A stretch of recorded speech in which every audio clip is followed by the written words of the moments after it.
여기엔 빠졌는데 영접하는 자의 권리와 의무라는 제목 가지고 같이 말씀을 나누겠습니다. 영접하는 자의 권리와 의무 제목 가지고 같이 말씀을 나누기를 원합니다. 예수님이 승천하신 이후에 사도들이 활동하는 시대가 열리게 되죠. 그때 유대교와 기독교 간의 갈등이 분명히 있었습니다. 수천 년 동안 유대교를 믿었던 사람들이 예수 그리스도를 통해서 이제 새로운 복음을 접하게 되었고, 그걸 통해서 이제 많은 사람들이 기독교로 개종하게 되었죠. 그러나 그 당시에 다수는 유대교인들이었습니다. 그 유대교를 믿는 사람들, 오직 구약의 야훼 하나님만을 믿고 예수는 그 하나님이 될 수 없다, 그 야훼가 될 수 없다라는 그러한 그들의 신앙관에 따라 예수 믿는 사람들을 그들은 핍박하고 저주했죠. 그래서 이 사도시대 때 유대교와 기독교인 간의 갈등이 있었습니다. 특별히 사도행전 8장에 가면 스데반의 죽음 이후로 이제 본격적인 박해가 가해지죠.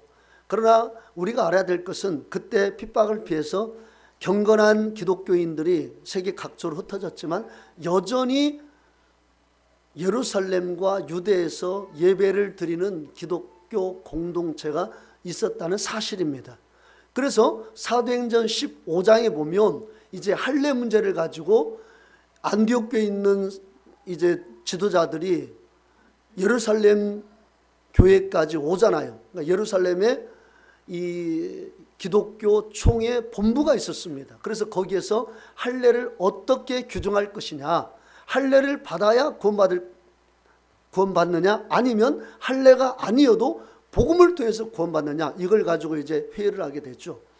그러니까 사도행전 8장에서 분명히 박해가 있었지만 15장에서 보면 여전히 예루살렘에서 하나님을 믿는 기독교인들이 있었다는 것을 알 수가 있습니다. 그 다음에 사도행전 21장 26절에 보면 사도 바울도 결례를 행하기 위하여서 예루살렘 성전에 들어갔다라고 분명히 말씀하고 있죠. 그러니까 두 유대교와 기독교 간의 갈등은 있었지만 계속 병존하고 있었습니다. 그러나 희한하게 갈수록, 시간이 갈수록 유대교와 기독교 간의 갈등이 점점 심화됩니다. 그게 증폭하게 된 계기가 있습니다. 그게 언제냐면 AD 70년에 이제 로마의 티도 장군이 예루살렘을 침공해 가지고 완전히 예루살렘을 초토화시키죠. 그때 이제 기독교인과 유대교인 사이의 갈등이 완전히 증폭되면서 서로 사이가 멀어지게 되는 결정적인 계기를 제공하게 되었는데요. 로마 군인들이 예루살렘을 함락시키려고 할 때에 그 당시 유대교인들은 더 예루살렘 성전으로 모여들었습니다. 그러나 그 당시 기독교인들은 로마 군인들이 예루살렘을 에워쌀 때에 도망치기 바빴습니다. 도망갔어요. 이유가 있습니다. 왜냐하면 누가복음 21장 20절에서 21절 보면 이런 말씀이 있죠. 바로 앞절에 볼까요? 누가복음 21장 앞장 누가복음 21장 20절에서 21절 보세요. 시작. 너희가 예루살렘이 군대들에게 에워싸이는 것을 보거든 그 멸망이 가까운 줄 알라. 그때에 유대에 있는 자들은 산으로 도망갈 것이며 성내에 있는 자들은 나갈 것이며 촌에 있는 자들은 그리로 들어가지 말지어다. 예수님께서 분명히 예언하셨고 경고하셨죠. 날이 이르면 반드시 예루살렘 성전이 멸망한다. 그러니까 너희들 똑똑히 들어. 유대에 있는 자들은 예루살렘으로 들어가지 말고 도망가. 그리고 예루살렘에 있는 자들은 나가서 빨리 피해. 그리고 나가 있는 자들은 성으로 들어가지 말고 피난길을 가라는 것입니다. 그래서 기독교인들은 예수님의 그 말을 믿고 그 말씀에 따라서 그들은 도망을 갔어요. 그러나 유대인들은 머물러 있다가 고난과 큰 화를 당하죠. 그때 역사가 요세푸스가 쓴 그 역사 기록에 의하면 그 당시에 이 예루살렘은 정말 피가 그냥 무릎에 닿을 정도로, 사람의 무릎까지 찰 정도로 그냥 예루살렘의 피가 낭자했다라고 서술하고 있습니다. 그 정도로 이 예루살렘 성전은 완전히 초토화되고 예수님이 말씀하신 그 예언대로 돌 하나 돌 위에 남지 않고 다 무너질 것이다 하는 그 약속대로 완전히 다 무너져 버렸습니다. 초토화되어 버렸어요. 예수님의 약속의 말씀, 예언의 말씀은 한치의 오차도 없이 그대로 이루어집니다. 그대로 주님이 그 말씀을 따라 당신의 뜻을 이루십니다. 그러니까 우리가 말씀을 깊이 보고 또 말씀의 삶과 말씀을 따라 살기 위해서 애를 써야 되는 거예요. 말씀을 우리가 허투루 들어서는 안 됩니다. 그것이 생과 사의 갈림길인 거예요. 그래서 이제 이 유대교인들이 기독교인들을 핍박합니다. 너희들 로마가 우리나라를 그렇게 초토화시킬 때 나라를 버리고 도망을 가? 너희들이 정말 유대인이 맞아? 이스라엘 백성이 맞아? 그러면서 이 유대교가 기독교를 박해합니다. 본격적으로 박해하는데 심지어 이제 로마의 허락을 받고 재건한 산헤드린 공회가 AD 90년에, 그러니까 이 산헤드린 공회는 우리나라로 말하면 국회와 똑같은 거예요. 이 산헤드린 공회가 AD 90년에 이제 어떤 것을 선포하냐면, 어떤 것을 이제 교회에 인계사항을 내리냐면, 회당이에요. 나사렛파와 이단들은 순간에 망할지어다. 그들을 생명책에서 지워 의인과 함께 섞이지 말게 하소서. 이 기도문을 회당에서 예배를 드릴 때마다 이 기도문을 암송하게 했습니다. 나사렛파 예수 그리스도의 그 이단들을 다 멸망하게, 순간에 다 망하게 하소서. 생명책에서 지워버리소서. 의인과 함께 섞이지 말게 하소서. 기독교인들이 회당에 가서 예배를 드리러 가는데 그걸 암송해야 돼요. 그러니까 누가, 어떤 기독교인이 회당에 들어가서 유대인교와 같이 예배를 드릴 수가 있겠습니까? 못 드리는 거예요. 그러면서 이제 유대교인들이 기독교를 더 박해하죠. 점점 더 강하게 박해하고 이제 어떤 많은 고통을 가하게 됩니다. 그래서 그 당시에 두 부류의 기독교인들이 큰 박해를 받게 됐는데, 첫째는 디아스포라 기독교 유대인들입니다. 이 디아스포라 기독교 유대인들은 뭘 말하냐면 전 세계에 흩어져 있는 유대인들을 디아스포라라고 해요. 이 디아스포라 기독교 유대인들이 이제 박해를 받게 되고, 또 하나는 헬라 이방인들 중에 예수를 믿고 돌아온 기독교인들, 그들이 이제 박해를 받게 되는 겁니다.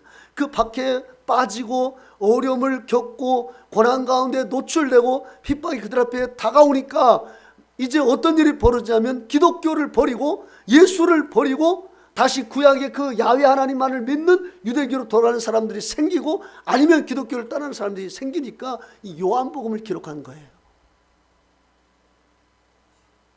그래서 요한복음의 유난히 예수 그리스도의 신성을 강조합니다. 예수 그리스도의 생명되심을 강조해요. 예수가 바로 그 하나님이야. 예수가 우리의 생명의 구주야. 그러니까 너희들 핍박이 오고 환난이 너희들 앞에 닥쳐도 너희가 그것 때문에 신앙을 잃어버리지 마. 그래서 요한복음을 기록한 것입니다. 자, 보세요. 요한복음 1장 4절 보세요. 읽어볼까요? 시작. 그 안에 생명이 있었으니 이 생명은 사람들의 빛이라. 예, 예수 그리스도를 생명이다 이렇게 말씀하고, 생명의 빛이다 이렇게 말씀해요. 너희가 믿는 예수가 진짜 생명을 주시는 분이요 생명의 빛이라는 거예요. 14절 볼까요? 14절 시작. 말씀이 육신이 되어 우리 가운데 거하시며 우리가 그의 영광을 보니 아버지의 독생자의 영광이요 은혜와 진리가 충만하더라. 예, 은혜와 진리가 충만한 분이다. 우리가 믿는 예수 그리스도는 은혜와 진리가 충만한 분이니까 그분을 붙잡고 놓지 말아라. 요한복음 4장 14절 보면은요, 이렇게 말씀하고 있죠. 내가 주는 물을 마시는 자는 영원히 목마르지 아니하리니 내가 주는 물은 그 속에서 영생하도록 솟아나는 샘물이 되리라. 아멘. 영원한 생수를 주시는 분이다. 그러니까 그분을 붙잡고 그분을 믿고 그분을 섬기고 그분이 메시아니까 그분을 놓지 말아라는 겁니다. 6장 48절 보면은요, 6장 48절 보면 뭐라고 말씀하고 있어요? 시작. 내가 곧 생명의 떡이니라. 예수 그리스도가 생명의 떡이다. 이 생명의 떡을 먹어야 죽지 아니한다. 이렇게 계속 성경이 이 요한복음 6장에서 말씀해주고 있는 것이죠. 그 다음에 요한복음 10장 11절이요. 10장 11절 읽어봅시다. 시작. 나는 선한 목자라. 선한 목자는 양들을 위하여 목숨을 버리거니와. 내가 선한 목자다. 양을 인도할 선한 목자는 나다. 나는 너희를 위해서 목숨까지 버리는 진짜 선한 목자라는 것을 주님께서 밝히고 계시고 있죠. 11장 25절이요. 요한복음 11장 25절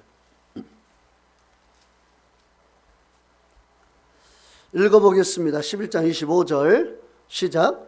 예수께서 이르시되 나는 부활이요 생명이니 나를 믿는 자는 죽어도 살겠고 무릇 살아서 나를 믿는 자는 영원히 죽지 아니하리니 이것을 내가 믿느냐? 여러분 믿습니까? 아멘. 믿습니까? 아멘. 예수 그리스도는 우리의 부활이요 생명이니 예수 그리스도를 믿는 자는 죽어도 살겠고 무릇 살아서 믿는 자는 영원히 죽지 아니하는 것을 믿습니까? 아멘. 아멘. 믿으라는 거예요. 너희가 믿고 있는 예수가 내가, 그러니까 여기서 말씀하고 있는 예수님 자신이 곧 부활이요 생명이니까 끝까지 믿으라는 것이죠. 자, 14장 6절이요. 14장 6절 읽어봅시다. 시작. 예수께서 이르시되 내가 곧 길이요 진리요 생명이니 나로 말미암지 않고는 아버지께 올 자가 없느니라. 아멘. 예수 그리스도만이 길과 진리와 생명 믿습니까? 아멘. 그러니까 예수 그리스도를 떠나지 말라는 거예요. 예수 그리스도가 길과 진리와 생명 되니까 끝까지 붙잡아라는 겁니다. 15장 5절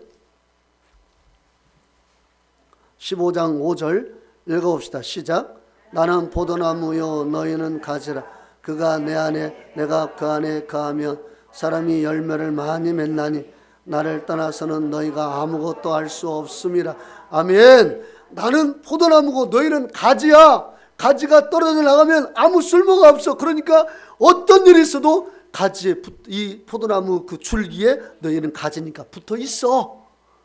그렇게 말씀하고 있는 거예요. 떨어지지 마. 너희는 그러면 아무것도 할 수 없어. 그리고 6절 보면 쓸모없는 존재가 되는 거야. 그렇게 주님께서 말씀하고 있는 겁니다. 자, 요한복음 20장 31절이요. 요한복음 20장 31절 읽어봅시다. 20장 31절 시작.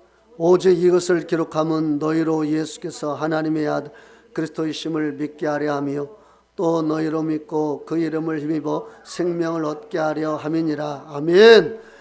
왜 요한복음을 기록한 줄 알아? 왜 성경을 기록했는지 알아? 너희들 예수 그리스도에게서 떠나가지 말라고. 힘들다고 고단하다고 고난을 겪고 있다고 박해를 받고 있다고 떠나지 마.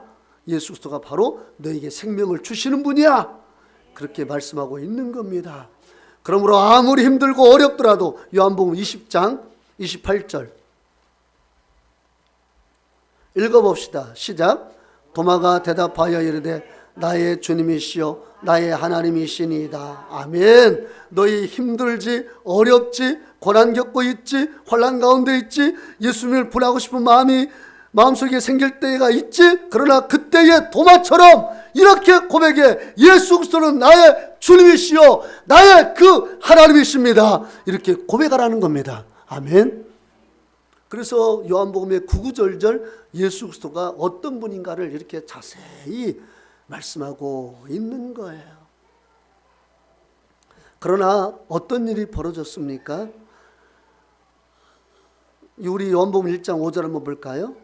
요한복음 1장 5절 읽어봅시다. 시작. 빛이 어둠에 비추되 어둠이 깨닫지 못하더라. 예, 여기서 말하는 어둠은 사단의 권세에 빠져있는 세상을 말합니다. 빛이 어두운 세상 가운데, 타락한 세상 가운데 비쳤지만 그 어두운 세상이 깨닫지 못했다, 이렇게 말씀합니다. 또요, 10절 읽어볼까요? 10절 읽어보겠습니다. 시작. 그가 세상에 계셨으며 세상은 그로 말미암아 지은 바 되었으되 세상이 그를 알지 못하였고. 예, 세상을, 예수 그리스도가 창조주로서 세상을 지은 바 되셨지만 세상은 그를 어떻게 했다고요? 알지 못하였고. 심지어 11절 읽어봅시다. 시작. 자기 땅에 오매 자기 백성이 영접하지 아니하였으나. 예.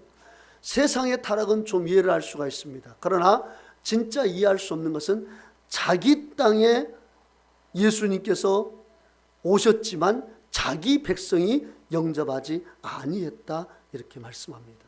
이건 아주 심각한 겁니다. 왜냐하면 출애굽기 19장 5절 6절에서 하나님은 이스라엘을 선택한 목적을 분명히 말씀하고 있습니다. 한번 찾아봅시다. 출애굽기 19장 5절 6절.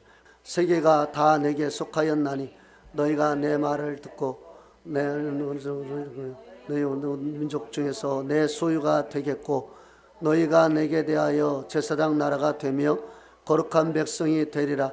너는 이 말을 이스라엘 자손에게 전할지니라. 아멘.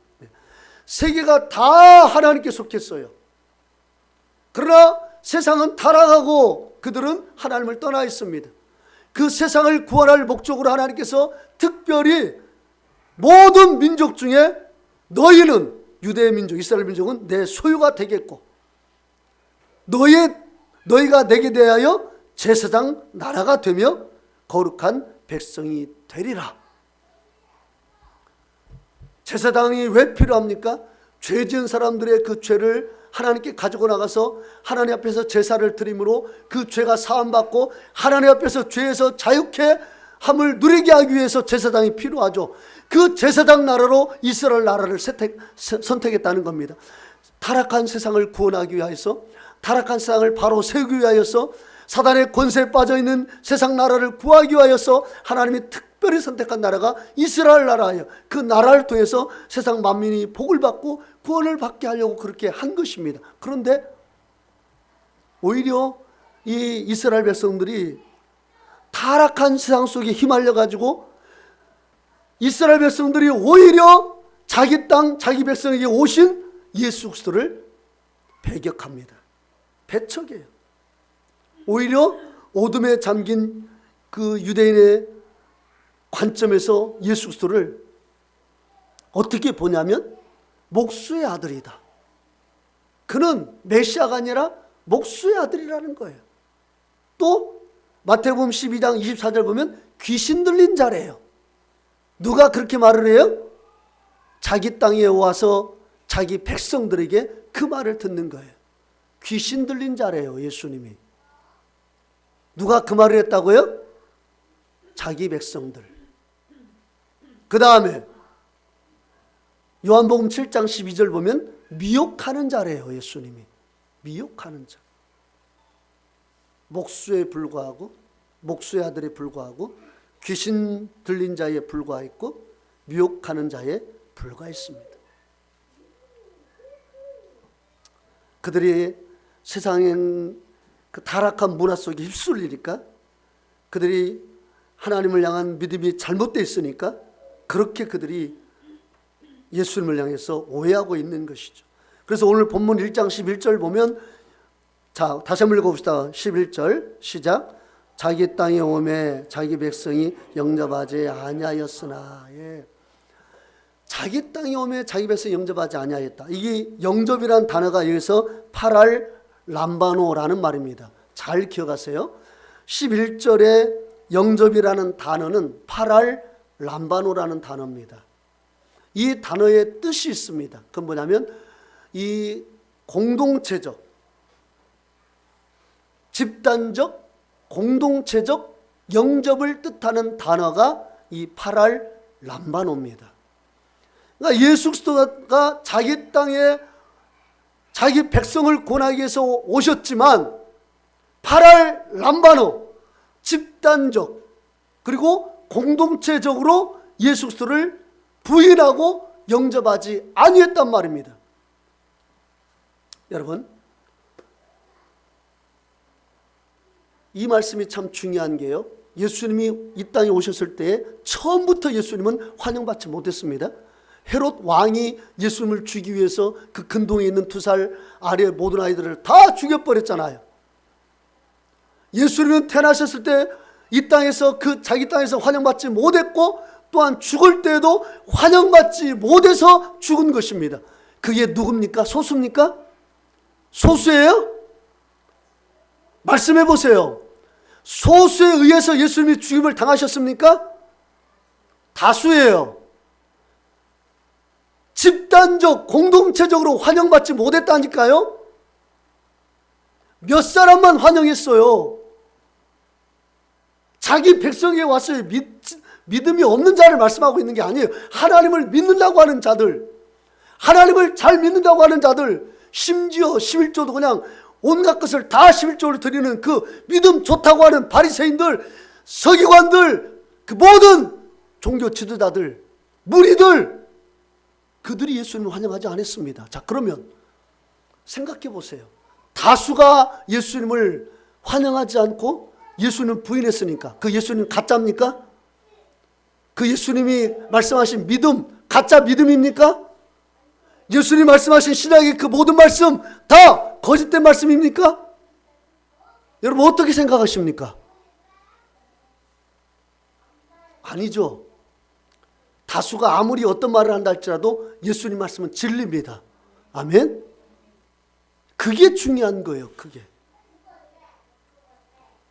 절대 다수라 할지라도 구약부터 신약을 보면 하나님 기뻐하지 않습니다. 하나님은 소수를, 하나님을 향한 절대 믿음을 가진 소수를 기뻐하세요.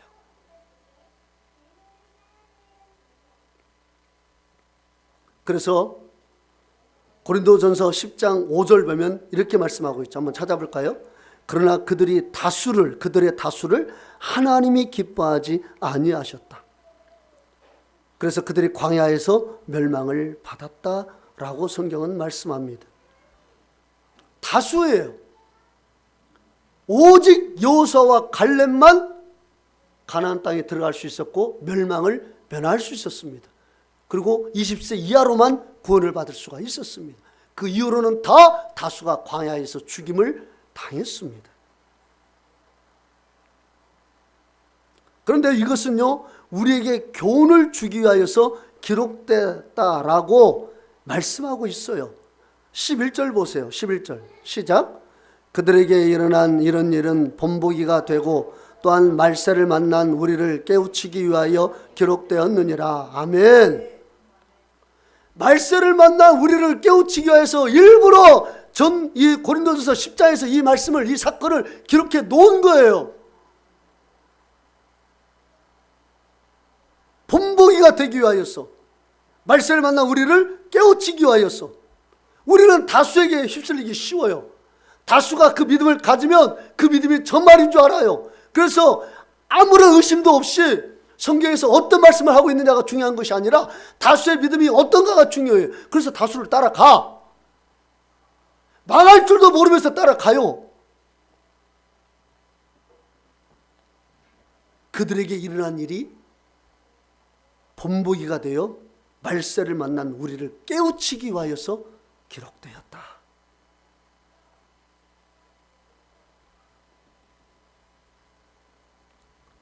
여러분,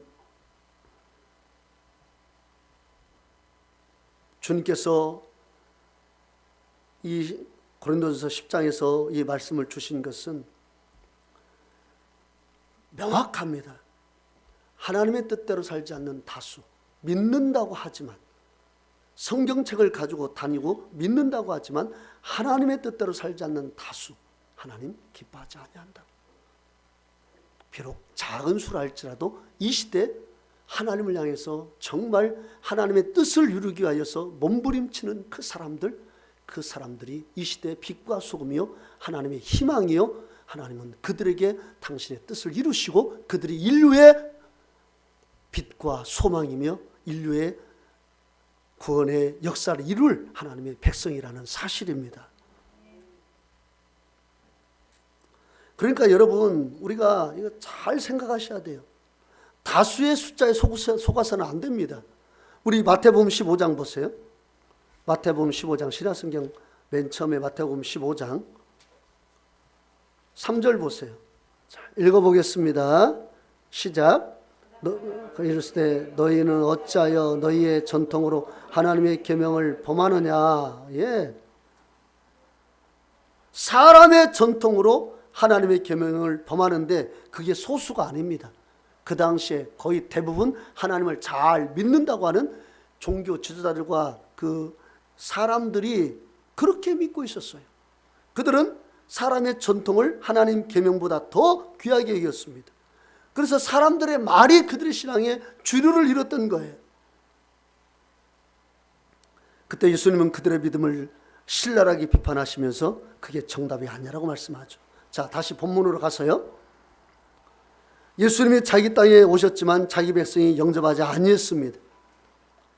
집단적으로 공동체적으로 예수님을 영접하지 아니했어요. 그런데 본문 12절 읽어봅시다. 12절 같이 읽어보겠습니다. 시작. 영접하는 자 곧 그 이름을 믿는 자들에게는 하나님의 자녀가 되는 권세를 주셨으니 아멘. 여기 영접은요 11절의 영접과 다른 단어입니다. 11절의 영접은 파랄 람바노라고 그랬습니다. 그런데 12절의 영접은 람바노예요. 그러니까 우리말은 똑같지만 원어는 다릅니다.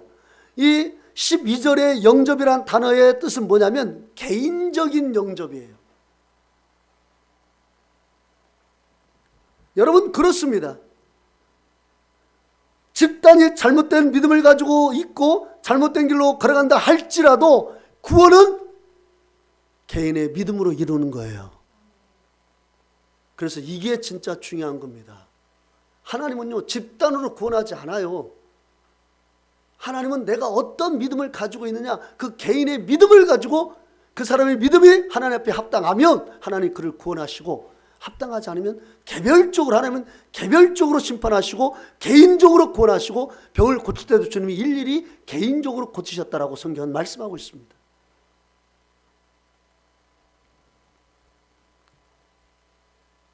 여러분, 우리가 물론 다수의 어떤 그런 가르침, 다수의 믿음 맞는 것도 있고 중요한 부분도 있습니다. 어떤 때는 진짜 잘하는 부분도 있어요. 다 부인할 수는 없습니다. 좋은 것은 진짜 좋고 잘하는 것은 진짜 잘해요.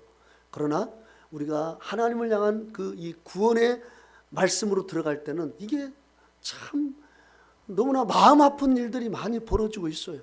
우리 한국교회는요 더 성경으로 돌아가야 됩니다. 그래서 성경을 주신 거예요. 한국교회는 더 이 구원에 관한 진리 말씀에 관해서 더 많은 회복의 은혜가 부어져야 됩니다. 진짜 말씀 그대로를 우리가 믿고 따르고 섬길 수 있는 그런 자세가 돼야 될 줄로 믿습니다. 여러분 기억하십시오. 구원은 개인적으로 이루어진다. 그게 12절의 영접이라는 단어다. 그런데 여기 영접이라는 단어가요 람바노라고 그러는데 단순히 영접 기도를 의미한 게 아닙니다. 한국교회가 이 요한복음 1장 12절을 대단히 오해하고 있어요.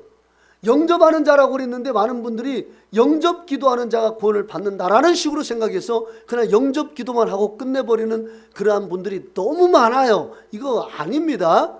영접 기도 중요하죠. 왜? 영접 기도를 한다는 것은 마음을 열었다는 거거든요. 그래서 영접 기도 중요합니다. 제가 예배 드리기 전에 제가 같이 따라서 기도하라고 하는 이유가 바로 거기에 있습니다. 내가 입술로 그렇게 고백할 때 내 마음의 문이 열리기 때문에 제가 그렇게 따라서 기도하라고 하는 거예요. 그러니까 영접 기도하라고 이렇게 하는 거 좋아요. 그러나 거기서 멈출 수는 없는 단어가 람바노라는 단어입니다. 이 단어의 뜻은 뭐냐면 전 인격적으로 예수 그리스도를 내 삶에 모셔드리는 것을 의미하는 단어예요. 단순히 영접 기도로 끝낼 이 말씀이 아니란 말입니다.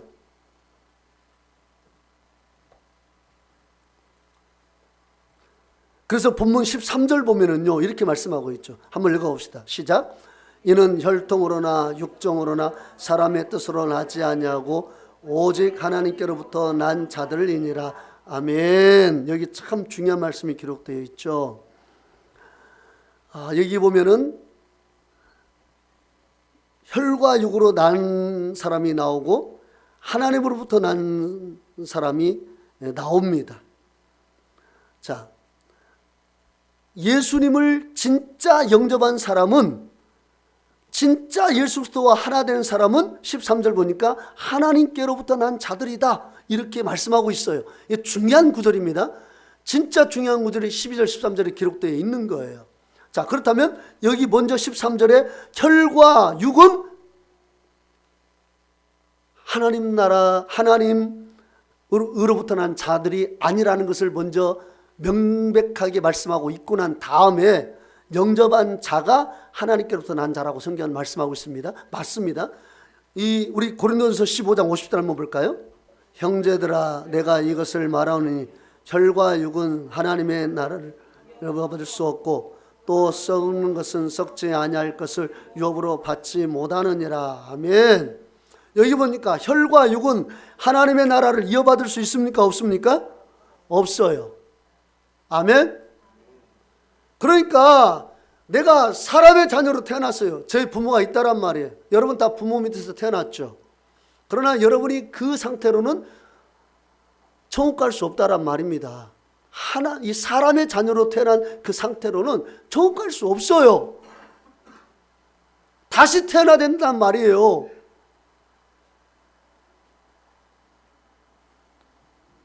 그래서 49절 보면 이렇게 말씀하고 있잖아요. 읽어볼까요? 시작. 우리가 흙에 속한 자의 형상을 입은 것 같이 또한 하늘에 속한 이의 형상을 입으리라. 예, 하늘에 속한 형상을 입어야 돼요. 그게 하나님께로부터 난 자란 말이에요. 그게 영접한 자란 말이에요. 영접한 자가 하나님께로 난 자고 그 자가 거듭난 자인데요. 그럼 우리가 왜 거듭나야 될까요? 왜 이렇게 성경은 하나님께로 난 자라고 말씀하고 있고 이것을 강조하고 있을까요? 이것은요, 혈과 육으로 난 자는 어떤 상태이기 때문에 그러냐면 시편 보세요. 시편 51편 5절입니다. 내가 죄악 중에 출생하였으며 어머니가 죄 중에서 나를 잉태하였나이다. 아멘. 왜 혈과 육이 우리 구원받지 못합니까? 우리의 부모가 죄 중에 나를 낳았어요. 죄성을 가지고 인간은 태어날 수밖에 없다란 말이에요. 그러니까 혈과 육을 가지고 태어난 사람은 구원받을 수가 없어요. 주님이 이 문제를 해결하기 위해서 이 땅에 오셨고 자기를 영접하라고 주님께서 말씀하신 겁니다. 영접한 자가 하나님께로부터 난 자라고 성경은 말씀하고 있는 거예요. 그러면 구체적으로 우리가 어떻게 하면 우리 예수님을 영접할 수 있을까요? 그래서 거듭난 자, 하나님으로부터 난 자가 될 수 있을까요? 자, 요한복음 3장 보세요. 예수님은요, 그걸 분명하게 3장 가서 언급해 주셨죠. 3장 3절. 예수께서 대답하여 이르시되 진실로 진실로 내게 이르노니 사람이 거듭나지 아니하면 하나님의 나라를 볼 수 없느니라. 아멘. 이 거듭남이라는 단어가요, 안오된이라는 말인데, 이 안오된이라는 말이 뭐냐면 위로부터란 말입니다. 위로부터. 그러니까 3장 3절에 진실로 진실로 내게 이르노니 사람이 위로부터 나지 아니하면 하나님의 나라를 볼 수 없다라는 거예요. 위로부터 나냐. 이게 바로 영접하는 자라는 겁니다. 위로부터 태어난 자가 영접한 자고 이 사람이 하나님께로부터 난 자예요. 거듭난 자예요. 자, 그러면 그 위로부터 거듭나는 것이 어떤 건가를 5절에서 주님이 분명하게 말씀하셨죠. 5절 읽어봅시다. 시작. 예수께서 대답하시되 진실로 진실로 내게 이르노니 사람이 물과 성령으로 나지 아니하면 하나님 나라에 들어갈 수 없느니라. 아멘. 물과 성령으로 거듭나는 거예요. 이게 바로 영접하는 자고 이게 바로 하나님께로부터 난 자입니다. 다시 태어난 자예요. 그럼 물은 뭡니까? 자, 베드로전서 3장 21절. 물은 예수 그리스도께서 부활하심으로 말미암아 이제 너희를 구원하는 편이 곧 세례라. 이는 육체의 더러운 것을 자여 버림이 아니요 하나님을 향한 선한 양심의 간군이라. 아멘. 물은 예수 그리스도의 부활하심으로 말미암아 이제 너희를 구원하는 실체니, 편이, 실체니 곧 침례라. 아멘. 이 물은요 분명히 침례예요. 그런데 많은 목사님들이 이 물은 요한복음 3장 5절의 물은 말씀이래요. 말씀으로 거듭난 것이 하나님 나라의 그 예수님의 거듭남에 동참한 거래요. 그 말씀의 근본 말씀이 뭘 가지고 그분들이 그렇게 주장하냐면 베드로전서 1장에 있는 말씀입니다. 한번 찾아보세요. 베드로전서 1장 23절 읽어봅시다. 시작. 너희가 거듭난 것은 썩어질 씨로 된 것이 아니요 썩지 아니할 씨로 된 것이니 살아있고 항상 있는 하나님의 말씀으로 되었느니라. 예, 여기 거듭난 것이 하나님 말씀으로 되었다. 그러니까 많은 목사님들이 이 구절 한 구절 가지고 야, 거듭남이라는 것은 너희처럼 예수님으로 침례받는 것이 아니라 그냥 하나님 말씀으로 거듭나는 거야. 이렇게 말을 해요. 그러니까 이것은 진짜 성경을 오해하고 있고 모르는 분들의 주장입니다. 왜냐하면 그 다음 절에 분명히 말씀하고 있죠. 읽어봅시다. 시작. 그러므로 모든 육체는 풀과 같고 그 모든 영광은 불의 꽃과 같으니 풀은 마르고 꽃은 떨어지되 오직 주의 말씀은 세세토록 있도다 하였으니 너에게 전한 복음이 곧 이 말씀이니라. 아멘. 복음이 말씀이라고 말씀하고 있잖아요. 모든 성경의 말씀을 다 66권이 말씀하고 있는 것이 아니라 복음을 말씀하고 있잖아. 복음. 여러분 복음이 뭡니까? 기쁜 소식이죠. 복음이요 기쁜 소식이에요. 영어로 하면 굿뉴스입니다. 그래서 로마서 1장 16절 보면 이게 왜 기쁜 소식인지 나와 있죠. 복음은 모든 믿는 자에게 구원을 주시는 하나님의 능력이기 때문에 기쁜 소식이에요. 또 디모데후서 1장 10절 보면 복음을 통해서 생명과 썩지 아니하실 것을 드러내셨기 때문에 복음은 기쁜 소식입니다. 그런데 그 복음이 우리를 구원하고 우리에게 생명을 주니까 우리에게 기쁜 소식인데 어떻게 우리에게 구원과 생명을 다시 주십니까? 거듭나게 해서. 거듭나게 해서. 위로부터 하나님께로부터 나게 하니까. 그래서 복음을 통해서 거듭나게 했다라고 베드로전서 1장 23절부터 25절까지. 그러니까 복음은 뭐예요? 거듭남이에요. 영접하는 자는 어떤 자예요? 복음을 통해서 거듭난 자예요. 성경 그것을 하나님께로부터 난 자라고 말을 해요. 그러니까 영접하는 것은 단순히 영접 기도가 아니에요. 이렇게 우리가 전인격적으로 예수님과 같이 죽고 예수님과 같이 부활하는 그 죽음 장사 부활의 복음에 연합하게 됐을 때에 우리가 이제 거듭나게 되었고 하나님의 자녀가 되는 이제 그 권세, 이제 그것을 얻게 되었죠. 우리 본문 가서 12절 읽어볼까요? 12절.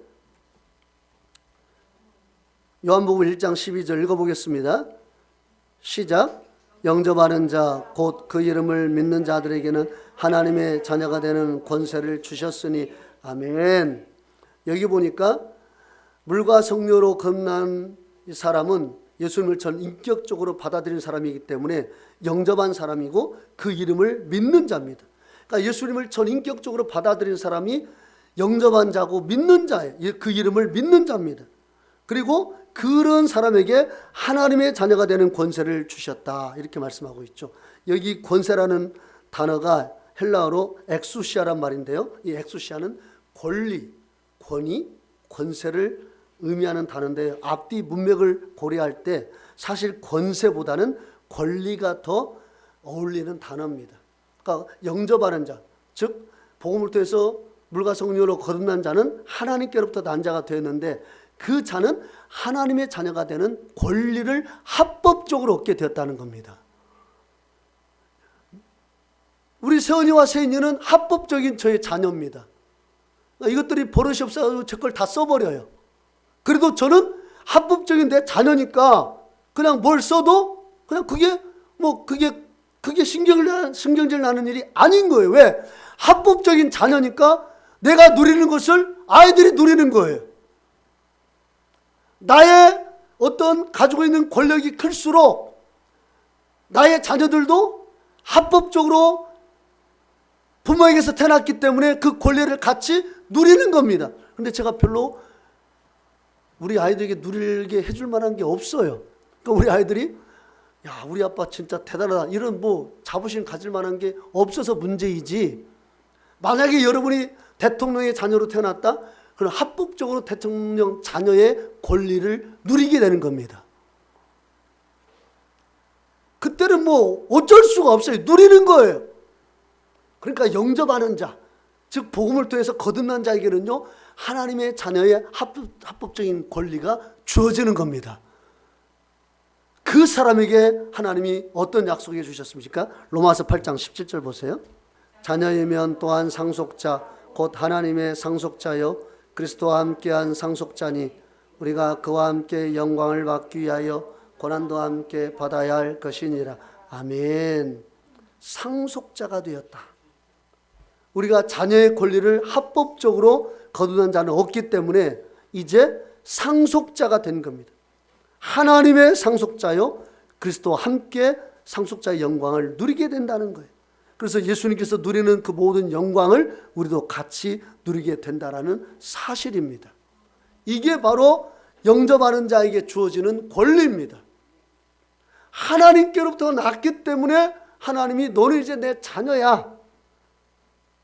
우리는 혈과 육으로 태어난 자녀도 되지만, 그러나 우리가 예수를 알고 예수를 믿고 복음이 우리를 거듭나게 한다는 것을 깨닫고 우리가 그 말씀에 영접해서 순종했을 때에 이제 우리는 혈과 육에 속한 자뿐만 아니라 하늘에 속한 자, 하나님께 속한 자, 위에 속한 자, 그 속한 자로서 하나님의 자녀가 되는 권리를 합법적으로 얻게 되었습니다.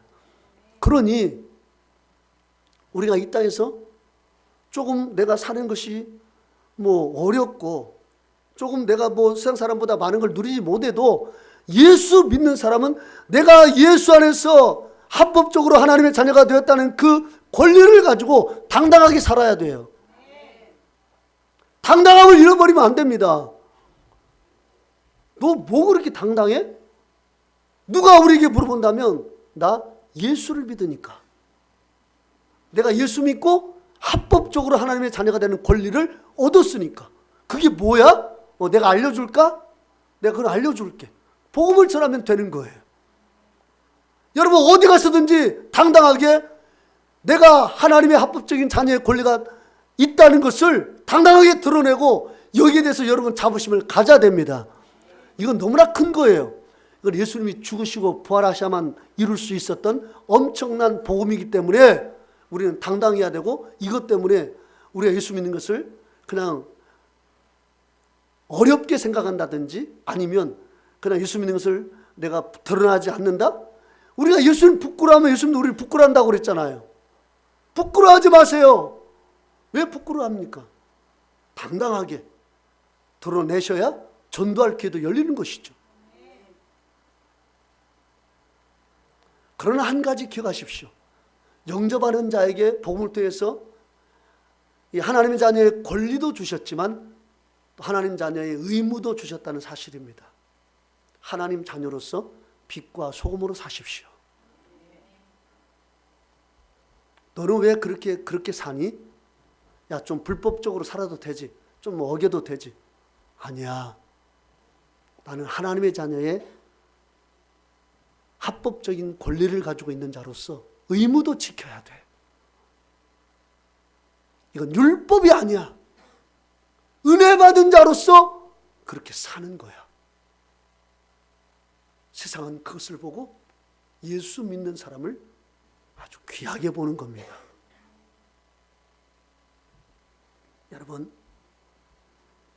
우리 하나님 자녀의 합법적인 권리를 드러내기를 원하고, 또한 하나님 자녀의 그 합법적인 권리뿐만 아니라 의무를 가지고 우리가 살기를 원합니다. 저 여러분을 통해서 하나님의 그 자녀의 권리와 의무가 온전히 드러나기를 주의 이름으로 축원합니다.